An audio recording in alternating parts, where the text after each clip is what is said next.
Selamat malam Ibu. Selamat malam, Ya. Mas Aiman, malam Mbak Retno. Iya, Ya, saya ke Mbak Pungki dulu. Mbak Pungki, tentu kita melihat sebagai masyarakat tentu miris ya, karena polisi punya kewenangan dan sudah setahun dilakukan proses negosiasi, tapi masih gagal juga. Saya yakin bahwa Kompolnas memiliki data terkait ini. Apa yang terjadi sesungguhnya? Ya, benar Mas. Ini prosesnya panjang ya. Ya. Dan laporannya kan 2019, terus kemudian diambil alih oleh Polda Jatim, tadinya di Polres Jombang, Ya. kemudian diambil alih oleh Polres Jatim. Polda Jatim, maaf.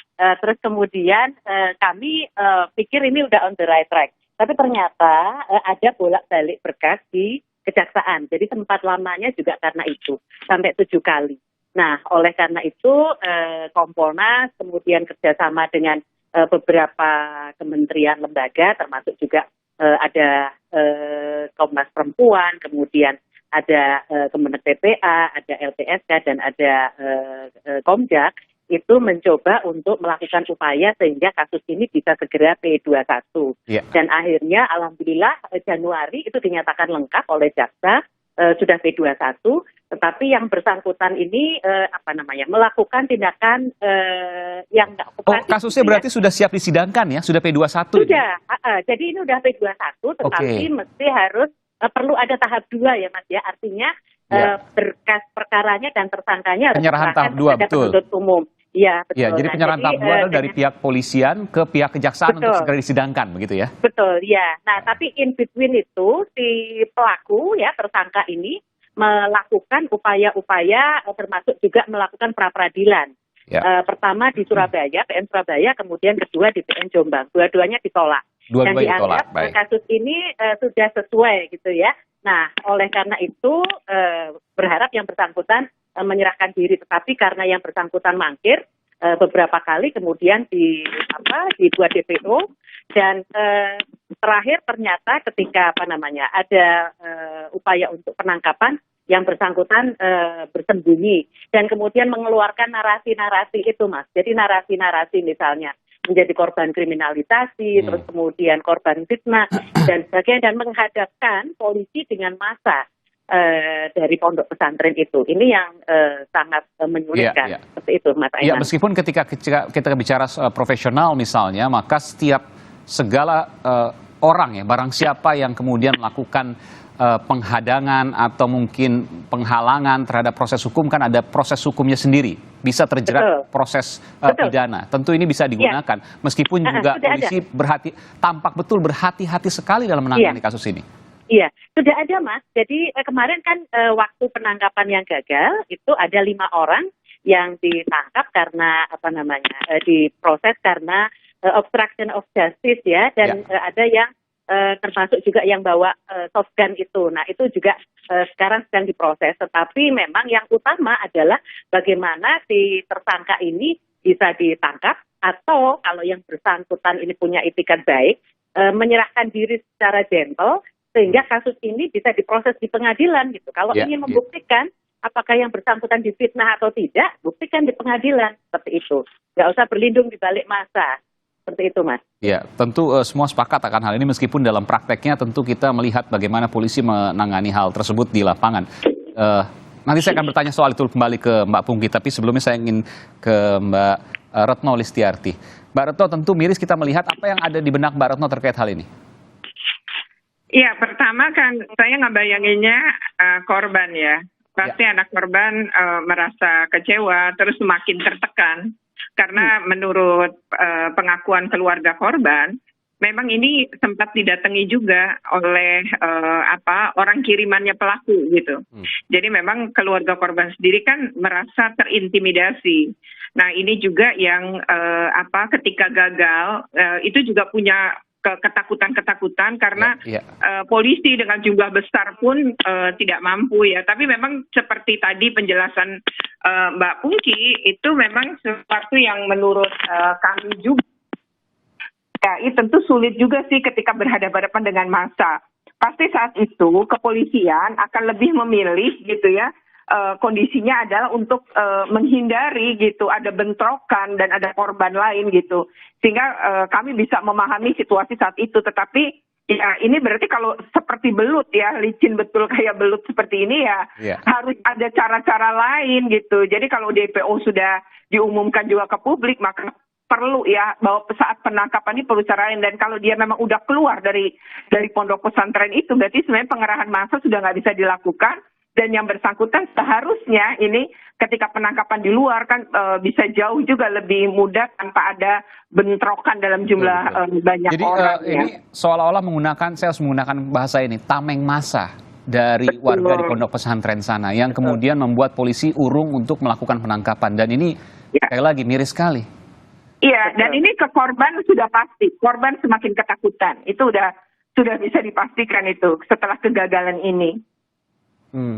Termasuk juga saya mau coba mutarkan ketika ada video yang viral, mungkin produser bisa memutarkan terkait dengan video viral di mana Kapolres Jombang Jawa Timur yang kemudian dalam tanda kutip ya dinasehati oleh ayah tersangka yang dinyatakan bahwa ini merupakan persoalan keluarga dan disaksikan oleh saya tidak tahu ratusan atau mungkin ribuan ya jamaah di sana.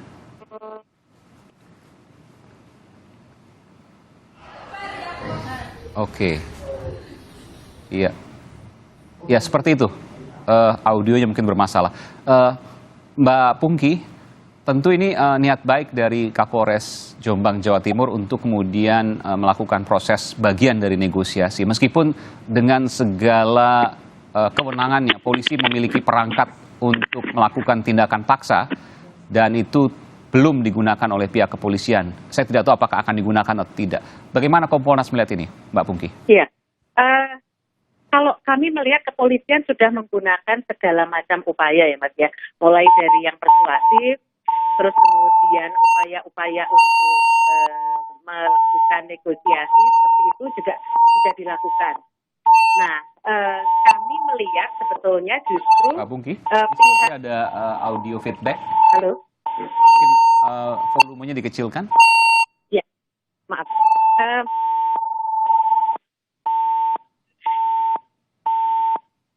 Oh iya, nanti kami akan coba hubungi kembali Mbak Pungki. Mbak Pungki?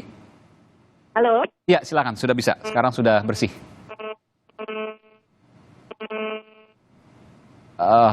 Termute ya.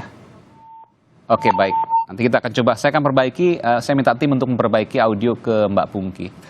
Saya ke Mbak Retno. Mbak Retno, saya tidak tahu apakah kemudian ini akan ada deadline ya, waktu tertentu di mana harus kemudian segera diserahkan atau tidak. Meskipun kita juga selalu ketika ada kasus seperti ini, perspektif kita adalah perspektif korban. Kita berbicara bagaimana korban, trauma, dan lain sebagainya. Dan saya bisa membayangkan apa yang disampaikan oleh Mbak Retno. Melihat ini tentu korban juga semakin ketakutan karena seolah begitu dikdayanya tersangka yang kemudian tidak bisa dilakukan proses hukum hingga detik ini setidaknya. Mbak Retno. Iya. Apa yang harus, menurut Anda, apa yang bisa dilakukan oleh pihak kepolisian, Mbak Retno? Kalau saya sih melihat bahwa kalau membaca berita kemudian apa yang tadi ditampilkan juga ya, dan itu juga saya kan juga melihat bahwa polisi sebenarnya ketika dihadap-hadapkan dengan massa, polisi sepertinya memutuskan untuk melakukan negosiasi dengan ayahnya gitu ya. Saya melihat maksudnya untuk bicara barangkali dengan ayahnya lebih mudah diajak bicara, kemudian dilakukan dan diberikan gitu. Tapi ternyata kemudian tidak justru yang terjadinya sebaliknya gitu ya, malah dianggap ini adalah masalah keluarga gitu. Padahal ini jelas-jelas ada korban, semua sudah tadi seperti T21 dikatakan Mbak Pungki sudah terjadi gitu ya, sudah siap, kemudian ada korban, kemudian ada saksi, kemudian semua alat bukti ada. Nah, sekarang ini tindak pidana terhadap anak lagi gitu ya. Dan kemudian kalau upaya-upaya dilindungi seperti ini ya nggak bisa. Artinya si anak siapapun gitu ya, siapapun dia ya hukum harus ditegakkan gitu. Apalagi ini ya bahaya banget kalau dibiarkan gitu, ini tentu jadi presiden buruk dan pasti akan ada korban lagi nih, nggak akan ada efek jerah pada pelaku. Jadi pelaku harus ditangkap gitu. Nah kemungkinan juga gitu ya bisa jadi yang berani melaporkan sedikit atau hanya ini kali ya. Tapi sebenarnya bisa saja pernah terjadi kan gitu. Nah ini yang kita coba untuk penegakan hukum ini untuk menghentikan. Iya, dan bayangan saya begini Mbak Retno, ketika ini terjadi maka saya lagi perspektif adalah korban. Korban yang enggan melaporkan karena biasanya korban pencabulan kan ada malu dan lain sebagainya untuk melaporkan. Ini di luaran sana misalnya ada kasus yang lain tentu ya. Ini semakin enggan untuk melaporkan karena melihat bahwa ada proses-proses ketika orang yang diduga melakukan pencabulan atau apapun itu misalnya, itu adalah orang yang mungkin punya masa yang banyak. Sehingga ini akan memunculkan, ya udahlah tidak usah diselesaikan karena percuma nanti akan terjadi seperti Jombang misalnya. Ya, betul. Dan ini kan juga perilakunya sebenarnya ada relasi kuasa ya. Jadi saya yakin bahwa ini tentu ada relasi kuasa dalam hal ini dan keberanian korban dan keluarga ini kan patut kita apresiasi. Nggak mudah loh. Korban kekerasan seksual apalagi yang dihadapi seorang orang nama besar gitu ya, seorang kiai, kemudian dengan masa sebegitu nggak mudah loh. Dan ini luar biasa keluarga korban. Jadi sangat patut nih kita dukung bersama-sama ya. Untuk terus maju dan untuk polisi juga menangkap nih si pelaku. Meskipun kita juga tetap menggunakan asas praduga tak bersalah, tentu nanti pengadilan yang akan memutuskan itu. Tapi harus dihadapi pengadilannya karena kalau kita bicara soal pra-peradilan 2 kali sudah kalah dan kemudian P21 sudah dilakukan, tinggal penyerahan tahap kedua untuk kemudian dilakukan proses pengadilan. Kalau ada pembelaan tentu bisa dilakukan di pengadilan. Saya terakhir mungkin ingin ke Mbak Pungki. Mbak Pungki, adakah saran yang bisa disampaikan kepada pihak kepolisian karena Kompolnas merupakan mitra kepolisian dan juga pengawas kepolisian? Adakah saran yang bisa disampaikan kepada pihak kepolisian untuk kasus ini agar tidak berlarut-larut? Dan perlukah ada deadline misalnya bahwa yang bersangkutan harus dalam waktu tertentu misalnya harus menyerahkan diri? Ya, terima kasih Mas Aiman. Ya, memang benar polisi sudah melakukan berbagai pendekatan ya, termasuk juga pendekatan humanis. Nah, yang bersangkutan ini kan dulu sempat berdalih atau bersembunyi di balik ayahnya yang sakit, sehingga polisi secara humanis tidak melakukan penangkapan terhadap yang bersangkutan. Nah, ini ayah beliau ini sudah sembuh gitu ya, ayah pelaku sudah sembuh. Nah, nggak ada alasan lagi gitu untuk bersembunyi di bawah itu. Dan oleh karena itu perlu juga himbauan kepada masyarakat, terutama terhadap pendukungnya untuk mengetahui bahwa kasus ini benar-benar kasus yang murni pidana. Jadi tidak ada itikat, tidak ada maksud untuk serangan-serangan kepada pondok pesantren atau terhadap kelompok-kelompok yang kelompok tertentu. Itu nggak ada sama sekali. Nah, oleh karena itu semuanya mesti harus dirangkul, diyakinkan, apalagi ada dukungan dari tokoh-tokoh ya di Jombang. Misalnya dari NU juga sudah mengeluarkan sebuah seperti itu, terus kementerian lembaga juga sudah menjadikan ini atensi, KPAI juga sudah mendorong polisi untuk segera menangkap, maka saya berharap polisi kuat karena sudah ada backup dari semua kementerian lembaga dan tokoh-tokoh masyarakat. Sehingga polisi harus bisa menunjukkan kepada publik bahwa mereka bergigi, mereka mampu untuk menegakkan hukum dan segera menyerahkan tersangka untuk diproses ke pengadilan. Segera diserahkan tahap 2 ke DPU dan kemudian sampai ke pengadilan dan buktikan di pengadilan yang bersangkutan salah atau tidak salah seperti itu. Baik. Dan tentu juga kepastian hukum dibutuhkan. Ya, ini untuk kepastian hukum dan keadilan. Dan keadilan, betul. Kepastian hukum dan keadilan baik untuk korban yang utama ya dan juga untuk tersangka. Tentu ini 2 hal yang juga harus mendapat kepastian hukum. Dan pengadilanlah satu-satunya jalan yang kemudian bisa membuktikan apakah salah atau benar. Nanti kita akan cermati sama-sama bagaimana kemudian kelanjutan dari proses ini. Tentu ini menjadi perhatian dari seluruh Indonesia dan mudah-mudahan bisa ada jalan keluar di mana proses hukum tetap dijunjung tinggi dan tetap menjadi panglima di negeri ini. Terima kasih. Komisioner Kepolisian Nasional Mbak Pungki Indarti dan juga Komisioner KPAI Mbak Retno Listiarti. Terima kasih, selamat malam Ibu-Ibu. DPR RI Aceh Hasan Sazili dan juga Komisioner KPAI Retno Listiarti. Selamat pagi, Assalamualaikum buat Mbak Retno, Kang Aceh, Kang Asep. Salam sehat. untuk kita semua. Amin. Ya, Kang Asep dulu. Kang, sudah tepat atau belum nih? Jujur masyarakat kepinginnya, mohon maaf dengan kata-kata saya, tapi saya ingin lebih mudah saja buat pemirsa Sapa Indonesia. Bahwa banyak yang kepinginnya itu ada hukuman yang seperti dituntut oleh jaksa penuntut umum, hukuman mati. Kang Asep. Ya, kalau ekspektasi masyarakat itu kan pengennya maksimal, mati sama kebiri. Ya. Nah, namun kan di depan hukum sama, hukumnya sama, cuma yang beda itu kan penegak hukum. Nah, ketika penegak hukum sekarang menjatuhkan hukumannya tidak mati, tidak kebiri, tapi seumur hidup, pasti katakan tidak tepat bagi masyarakat pada umumnya. Nah, bagi saya juga sama, saya ikut voting masyarakat pada umumnya, gitu kan. Nah, bagi pihak-pihak tertentu, ya tentu bahwa ini adalah hal yang biasa. Tapi bagi saya luar biasa, karena luar biasanya apa? Ada hal yang perlu perhatikan. Satu, tentang terapat jenis hukuman, soal mati seumur hidup. Tadi kita berbicara lain ya. Dua, soal korban dan anak korban. Nah, ketika soal hukuman mati seumur hidup, biarlah nanti proses hukum berjalan. Saya termasuk berapa harusnya hukuman mati, ya. Karena jelas, di putusan tidak konsisten. Tidak konsisten apa? Dia dihukum seumur hidup. Di RU yang sedang dibikin oleh Kang Aceh dan kawan-kawan, KUHP itu, kelak hukuman mati bahkan seumur hidup, loh, itu bisa berubah menjadi penjara 20 tahun. Bayangkan kalau penjara 20 tahun, dalam pertimbangan hakim, ada mengutip pendapat ahli, terjadi trauma kalau mereka mendengar suaranya. Ya, kalau mereka nanti dapat 20 tahun dapat remisi, dia berbuat baik dengan kedok agama, dengan kedok dakwah, dengan kedok ustadz, kelakuan bejat, ya dia bisa kembali lagi. Korbannya gimana? Lebih parah lagi. Penghitungan restitusi, penghitungan pelimpahan kepada Kementerian PPA, Kementerian Pemuda Jabar. Mbak Retno mungkin lebih tahu penghitungan soal gini. Bagaimana menghitungnya? Tidak hanya masalah material yang hitung-hitungannya tidak jelas tadi, imaterial. Bayangin bayi itu, anak korban yang telah jadi eksploitasi tindak perdagangan orang oleh Durjana ini. Bagaimana nanti 18 tahun? Pemda sanggup nggak? Menteri Kementerian PPA sanggup nggak? Ya, oke. Bansos aja sama temennya Kang Aceh di 4, apalagi nanti ngurusin anak, ngurusin korban ini. Ya ini baru Garut loh.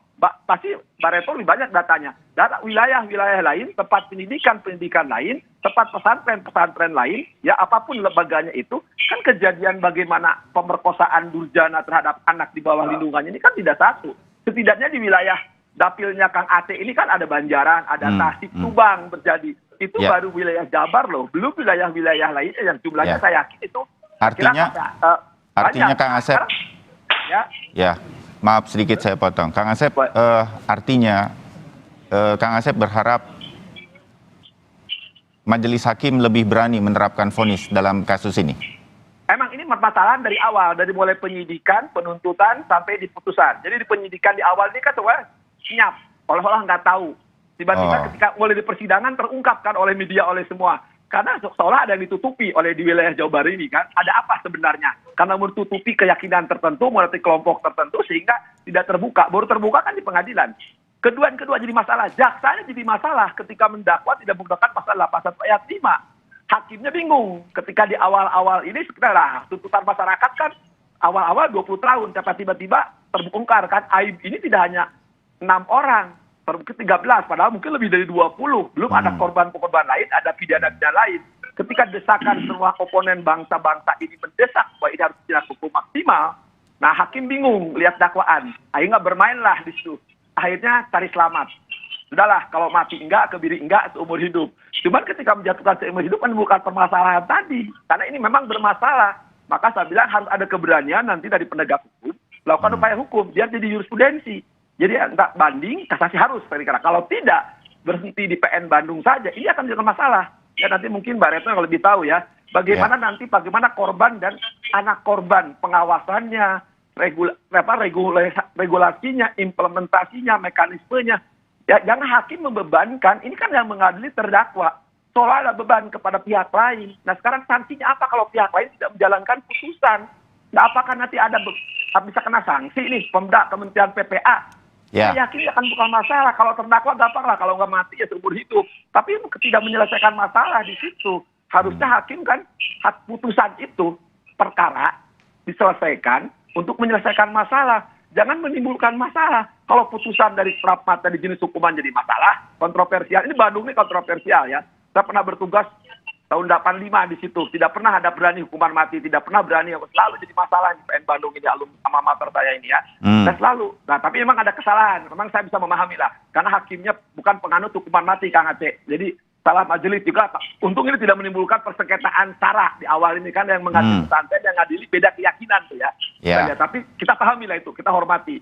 Cuman saya pikir ini harus diselesaikan. Putusan ini tidak berhenti di PN Bandung. Artinya PP atau nanti kasasi di Mahkamah Agung harus muncul hakim-hakim progresif di samping Prapmat. Terserah lah mau mati, saya setuju mati ya, mati atau seumur hidup. Tapi yang penting sebenarnya hukuman tambahan, terlepas ada pasal 67 yang menimbulkan multitafsir, hati-hati menimbulkan pasal 67. Itu bicara 2 putusan, bukan 1 putusan, tapi soal lain. Oke. Yang lebih penting tadi, sekarang bagaimana perlindungan korban dan anak korban. Dan ini tidak berlangsung terus-menerus di wilayah Indonesia ini. Dan ini kan kejadian bukan sekali, berkali-kali. Ya, terbayang Kang Asep. Nanti kita sambung lagi mengenai langkah-langkah hukum yang kita sedang tunggu ini. Jaksa penuntut umum pemirsa Sapa Indonesia mengatakan masih pikir-pikir begitu. Nanti kita kembali ke situ. Mbak Retno, yang juga membuat kita saya menyebutnya ada kekurang jelasan oke, ini kalau saya hakim begitu, bahasa mudahnya saya tidak memberikan apa yang diminta atau dituntut oleh jaksa penuntut umum hukuman mati, tetapi hukuman seumur hidup. Saya berpikir kemudian ada yang memberatkan di luar itu begitu. Tidak hanya hukuman seumur hidup di dalam penjara begitu, tetapi kemudian dia harus asetnya dijual dan lain-lain. Sehingga ini dipakai untuk membiayai para korban dan anaknya karena ada yang sudah sampai melahirkan anak. Nah, itu nggak terjadi begitu. Mbak Retno, Anda punya pandangan mengenai bagaimana kemudian putusan dari pengadilan di Indonesia ini juga bisa dari perspektif korban membantu mereka. Mungkin trauma ini akan terjadi seumur hidup mereka soalnya, Mbak Retno. Iya, pertama tentu kami KPAI mengapresiasi ya, kami mengapresiasi semua pihak lah, netizen dan lain-lain yang kemudian bereaksi pro kontra. Yang kedua itu haknya mereka. Yang kedua adalah kami juga menghormati keputusan hakim ya. Tentu itu sudah ranahnya, oke lah kita hormati, dan masih ada banding, masih ada kasasi, artinya masih ada upaya ya untuk menyempurnakan keputusan di level pengadilan yang lebih tinggi. Yang ketiga adalah, kalau bagi kami KPAI kan kami lebih fokus kepada anak ya. Jadi bagaimana masa depan dan hidup anak-anak ini selanjutnya. Yang pertama, memang kami dari awal sudah mengatakan, sudah berkali-kali ketika jaksa sudah merilis apa yang kemudian menjadi tuntutan. Pada saat itu kami bilang 331 juta itu sangat rendah, terlalu kecil untuk korban yang jumlahnya begitu banyak. Nah, waktu itu sempat pertanyaan, ini satu orang atau semuanya? Satu orang aja kekecilan. Apalagi kalau dibagi 13 korban yang muncul di permukaan kan 13 korban gitu ya. Yang kedua adalah 9 bayi yang dilahirkan gitu. Nah, kalau kita kemudian merujuk pada hal ini gitu, itu sebenarnya korban jadinya nggak punya belum mendapat keadilan gitu. Karena gini, oke, Harry sudah dihukum, misalkan sekalipun dia kena hukuman mati gitu, atau sekarang keputusan hakim seumur hidup, lalu anak-anak dapat apa, korban dapat apa, 9 bayi ini dapat apa gitu. Nah, kalau merujuk pada keputusan itu, nampaknya pertama 331 juta terlalu kecil. Yang kedua, itu dibebankan kepada negara melalui Menteri KPPA. Mungkin Pak Aceh lebih tahu tuh. Kementerian PPA ini anggarannya udah kecil banget loh, paling kecil kali. Nah, ini dibebankan kepada kementerian ini. Kemudian yang berikutnya lagi, penyitaan misalnya dan lain-lain itu kan butuh waktu.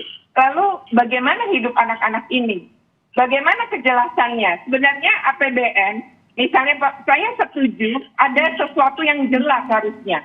Artinya kami mengusulkan misalnya ada pembagian. Kalau memang pemerintah pusat dapat, pemerintah daerah juga apa yang dilakukan dan harusnya sesuai dengan kewenangan masing-masing. Misalnya APBN bisa kok mendukung anak-anak lewat KIP, Indonesia Pintar, KI SIS, Indonesia Sehat, atau PKH tentang keluarga harapan. kenapa ini tidak menjadi bagian keputusan di mana mereka nggak perlu ngurus-ngurus lagi.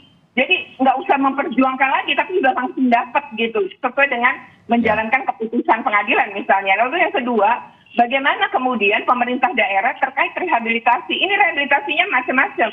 Ada rehabilitasi psikologi, ada rehabilitasi medis. Karena anak-anak ini sebenarnya belum siap hamil, belum siap juga melakukan hubungan seksual kan, secara fisik. Nah dipaksa. Nah ini bagaimana gitu kesehatan mereka berikutnya, termasuk tumbuh kembang si bayi dan lain-lain, dan anak-anak ini juga. Nah menurut kami tampaknya ini belum berpihak pada korban. Jadi korban belum maksimal mendapatkan. Jadi perspektif kita oke lah, ini kita jangan sibuk aja dengan hukuman maksimal si pelaku. Emang harus ditegakkan betul gitu. Tetapi bahwa ada korban loh yang hidupnya masih panjang dan mesti kita pikirkan bersama, dan mereka nggak bisa memperjuangkan dirinya sendiri karena mereka kan masih anak-anak gitu. Jadi kita yang harus jamin, negara, pemerintah pusat maupun pemerintah daerah ini yang harus punya peran gitu. Nah itu saya belum melihat jelas dalam keputusan ini. Ya, terima kasih Mbak Retno. Nanti kita komentari lagi dan berkaitan ini dengan Kang Asep. Tapi saya ke Kang Aceh dulu. Kang Aceh, izin saya untuk ada dua bagian berarti. Kita melihat bagaimana kemudian undang-undang kita sedemikian rupa membuat hakim sepertinya, tentu hakim punya pertimbangan-pertimbangan sendiri bersama majelisnya. Ada 3 hakim di sana untuk kemudian memutuskan sebuah vonis, sebuah kasus begitu. Tapi bagaimana ini menjamin agar ada efek jerah, satu hal. Yang kedua, saya mendukung Mbak Retno. Pemerintah sekarang dapat bolanya begitu. Dan ini koleganya Kang Aceh di Komisi 8 begitu. Sedemikian rupa dengan pemerintah bagaimana anak-anak yang menjadi korban. Bukan saja kasus ini, tapi banyak korban lain dari kekerasan seksual yang terjadi di Indonesia. Karena kasusnya kan banyak sekali belakangan ini terungkap di media begitu. Ayah, guru, semua dan lain-lain. Nah, bagaimana ini semua kemudian bisa ditangani negara dengan baik sehingga perspektif para korban ini aman, apapun putusan pengadilan. Kang Aceh. Ya, pertama saya ingin mengomentari soal yang pertama soal aspek hukumnya ya. Ya, silakan. Baru yang kedua saya ingin juga merespon hal yang sangat penting yang disampaikan oleh Mbak Retno tadi. Setuju. Saya kira salah satu hal yang harus menjadi hal yang sangat penting dari proses penegakan hukum ini adalah efek jerah bagi para pelaku.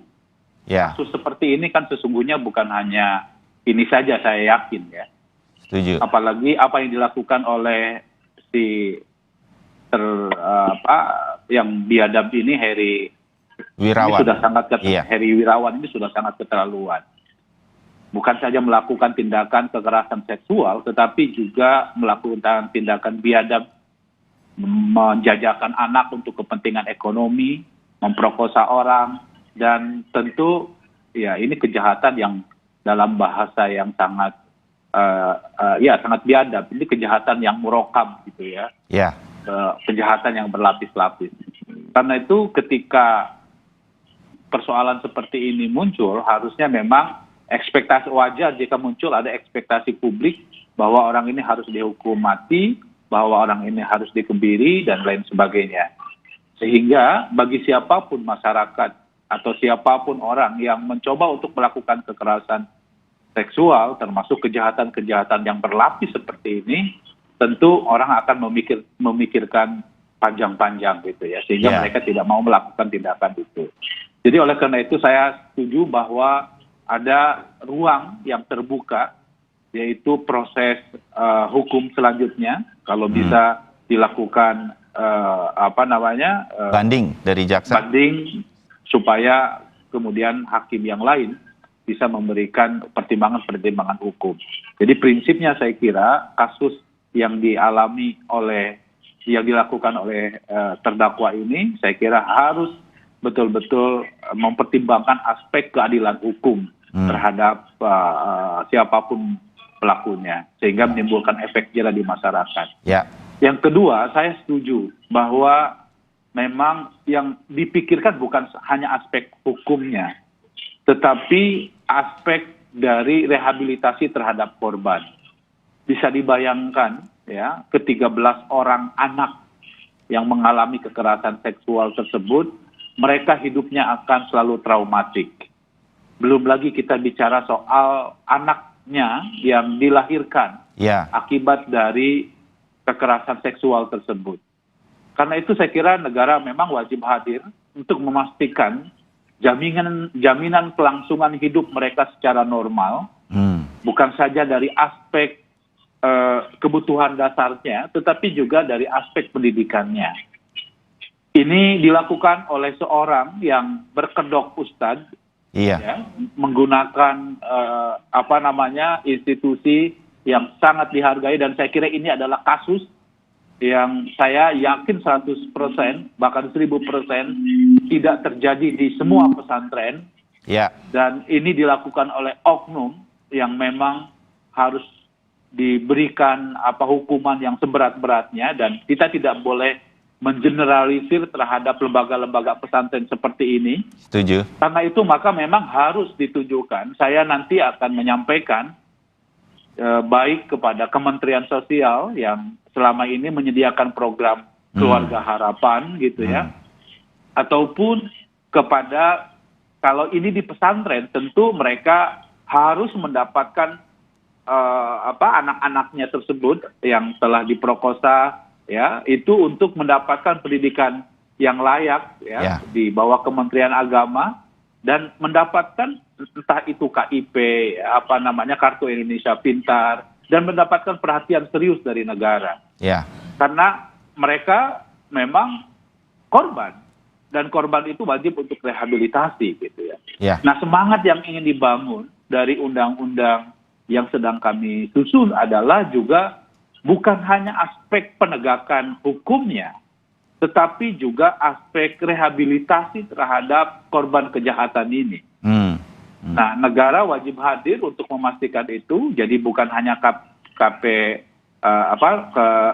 Kementerian Pemberdayaan Perempuan dan Pelindungan Anak, tetapi ini sudah menjadi tugas negara untuk bisa memastikan agar anak-anak, terutama anak-anak di bawah umur, mereka dipastikan kebutuhan dasarnya terlayani, dan juga termasuk di dalamnya adalah kebutuhan pendidikan, sehingga mereka bisa terlebih dahulu diberikan trauma healing agar mereka bisa hidup secara normal. Kita tidak bisa bayangkan ada 9 bayi, ada 13 yang selama ini terungkapkan, ada 13 anak-anak perempuan yang harus mengalami trauma panjang gitu akibat dari kekerasan kejahatan yang dilakukan oleh Heri Heriawan ini. Mudah-mudahan ini semua nanti bisa dikawal, salah satunya di Komisi 8 DPR. Kita jeda dulu untuk kemudian melihat langkah-langkah hukum ke depan untuk kemudian dari sisi hukum ada efek jera.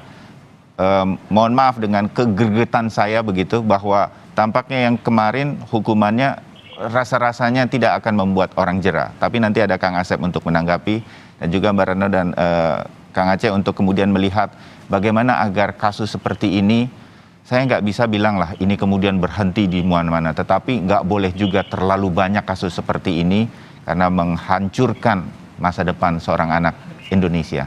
Kami segera kembali, tetap bersama kami.